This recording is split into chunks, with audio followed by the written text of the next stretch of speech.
Mr. Speaker.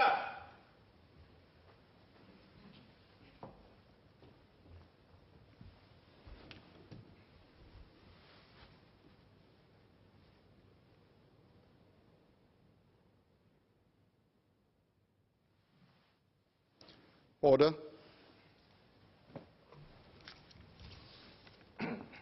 Item 2, estimates for the financial year 1st April 2019 to 31st March 2020, Committee of Supply, second allotted day.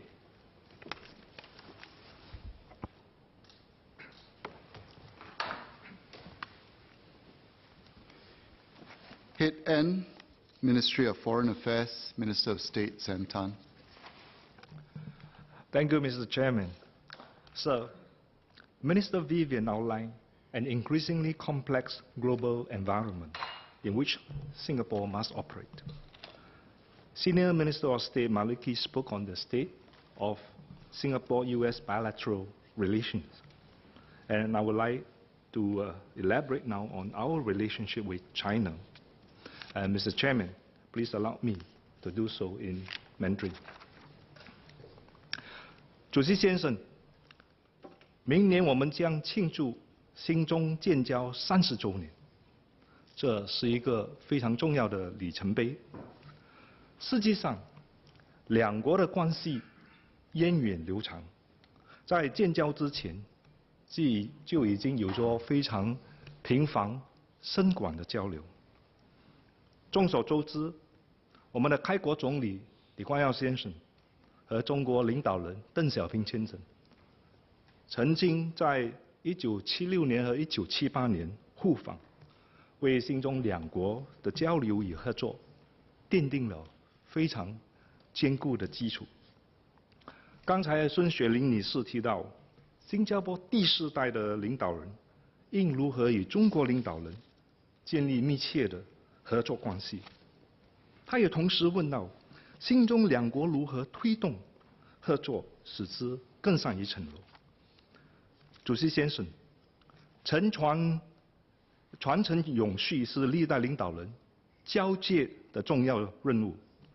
去年新中两国的高层互相频繁的拜访，李显龙总理、张志贤副总理、尚达曼副总理以及多位第4代内阁部长都先后出访了中国。与此同时，我们也接待了好几位中国的领导人，比如李克强总理、韩正副总理以及王岐山主席。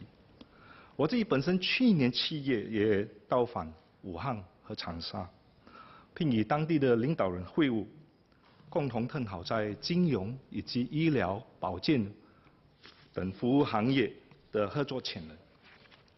那维文部长在之前的发言里曾经提到3个副总理级的双边合作机制，这包括双边合作联合委员会、领导力论坛和社会治理高层论坛。除此之外，两国之间的3个政府的合作项目，以及新加坡和中国7个省份和直辖市的合作项目，包括广东、江苏、辽宁、山东、四川、天津和浙江。新加坡和这7个直辖市和省份都联合成立了经贸理事会。这些制度化的关切，为新加坡两国领导人和官员们，包括我们第4代的内阁成员，提供了高层次的平台，并让他们有机会进行实际的交流，携手探讨双方由社会、经济以及政治变化所带来的共同挑战。那中国政府去年在12月庆祝改革开放40周年之际，为李光耀先生颁发了改革友谊奖章，这进一步的肯定了新中历久弥坚的友谊。由李光耀先生倡导的首个新中政府之间的合作项目，那就是就是中国新加坡苏州工业园区将在今年庆祝25周年纪念。苏州工业园的开发和建设开创先河，引领了许多中国国内外的类似项目。经贸合作一直是新中关系的重要支柱之一。从2013年开始，中国一直就是中国最大的外商直接投资来源国，而中国也一直是新加坡的最大贸易伙伴国。中新自由贸易协定是中国与亚洲国家签署的第一份自由贸易协定，今年刚好也是中新自由贸易协定落实的10周年。两国去年更签署了关于升级双边自由贸易协定书的议定书，这进一步推动了新中的经贸合作关系，使之再攀登新的高峰。新中两国的3个政府间的合作项目，即之前提到的中新苏州工业园区，以及中新天津生态城和中新重庆战略性互联互通示范项目，都取得良好的进展。天津生态城刚在去年庆祝开工建设10周年，而重庆互联互通项目框架下的陆海新通道也发挥了桥梁的作用，衔接了“一带一路”中的丝绸之路经济带，以及21世纪海上丝绸之路，并将中国的西部、东南亚和以外的区域连接起来。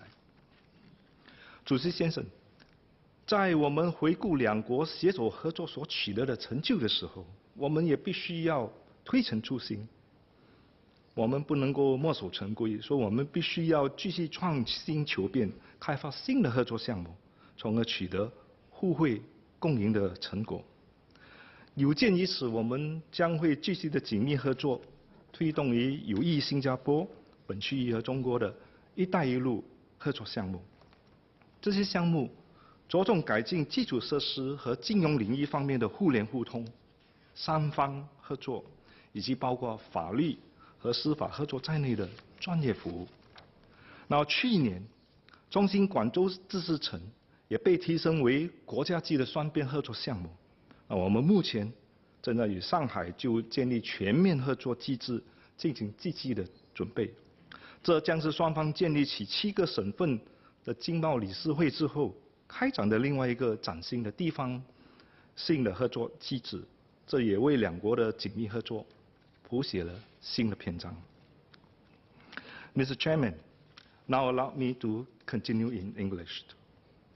In addition to engaging the major powers, we must continue to strengthen relations with other key partners. Mr. Arian Min sought an update on Singapore-Japan relations and new areas of cooperation with Japan. So, our ties with Japan are close and multifaceted, with frequent high-level exchanges. DPN Teo Ji-hian, DPN Taman, and several ministers visited Japan in 2018. In January 2018, I led the delegation to co-chair the 19th Singapore Kagoshima Conference. This is the longest-running forum of its kind that Singapore has with a Japanese prefecture. In line with Japan's G20 priorities, we are exploring possible collaborations with Japan to support infrastructural projects in third countries. Mr. Ong Teng Koon requested for an update on Singapore-ROK relations. Our relationship with the ROK are warm. ROK President Moon Jae-in made a state visit to Singapore in July last year, and several MOUs were exchanged during the visit to enhance our cooperation in trade, environment as well as small and medium enterprises and startups. Both countries also discussed new areas of cooperation such as smart grid technologies, e-commerce, fintech, and cyber security. To Mr. Henry Quek's questions on the Korean Peninsula, as Minister Vivian mentioned earlier, the US and the DPRK will continue dialogue following the second US-DPRK summit. Continued dialogue will ensure that the tension on the Korean Peninsula remains within control, and Singapore will continue to work with the international community to support efforts towards lasting peace and stability on a denuclearized Korean peninsula. In the meantime, we remain committed to implementing the UN Security Council resolutions fully. In the South, Australia is a like-minded partner with whom we share deep historical ties and similar strategic perspectives. Our two countries share a common interest in promoting trade liberalization, and bilaterally, our economic ties are very strong. Singapore is Australia's largest trade and investment partner in the Southeast Asia, and we continue to build on the comprehensive strategic partnership signed in 2015. We are exploring ways to further deepen the bilateral relationship at the upcoming Singapore-Australia Joint Ministerial Committee meeting. This is a very unique 3+3 meeting involving the Foreign Affairs, Trade and Defense Ministers. And we look forward to welcoming Australia's Prime Minister to visit Singapore for the next annual Leaders Summit. Ms. Cheng Li Hui asks how Singapore is engaging the EU.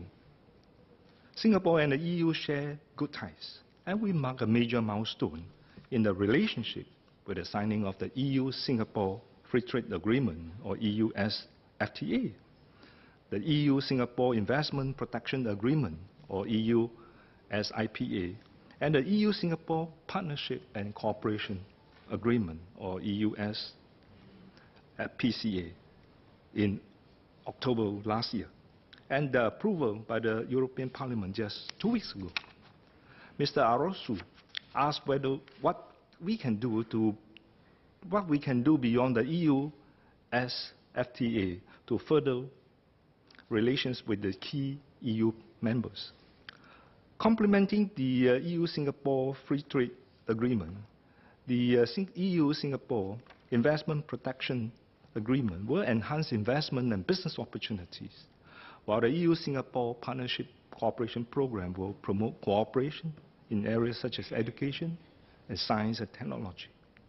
We will continue to work towards the full ratification and entry into force of these agreements. As the EU undergoes a leadership transition in 2019, this year, we are committed to working with the new leaders to deepen and broaden our ties. And we will also strengthen our bilateral relationships with the individual member states in the EU. Mr. Arasu also asked how Singapore will manage our relationship with the UK in the post-Brexit era. We have strong and long-standing bilateral ties with the EU that exist independently of our engagement through the EU. So there are many bilateral agreements which will remain in force. We also recently launched the Singapore-United Kingdom Partnership for the Future to develop existing and new initiatives. As for the agreements with the EU, such as the EU-Singapore Free Trade Agreement, we are also open to having them applied to the UK after the Brexit. Ms. Ting Pei Ling asked about Singapore's engagement of the Central and Eastern Europe. So Singapore enjoys good and growing relations with the emerging markets in the Europe, notably Russia, Turkey, Poland, Romania, and Czech Republic. We have fruitful political exchanges and also ongoing collaborations in various sectors, such as science and technology. And we will continue working with other European partners, such as Eurasian Economic Union, with whom we are currently negotiating an FTA. Ms. Jessica Tan requested an update on our engagement of Canada. I'm happy to report that good progress has been made over the past year. Prime Minister Justin Trudeau visited Singapore to attend the ASEAN Summit and related summits as a guest of the chair. A highlight was the signing of agreements on cyber security, infrastructure, and also smart cities cooperation. Canada provincial governments are strengthening their economic presence in Singapore with the setup of more provincial offices to promote trade and investments. Mr. Desmond Chu asked about Singapore's engagement with the Arctic Council.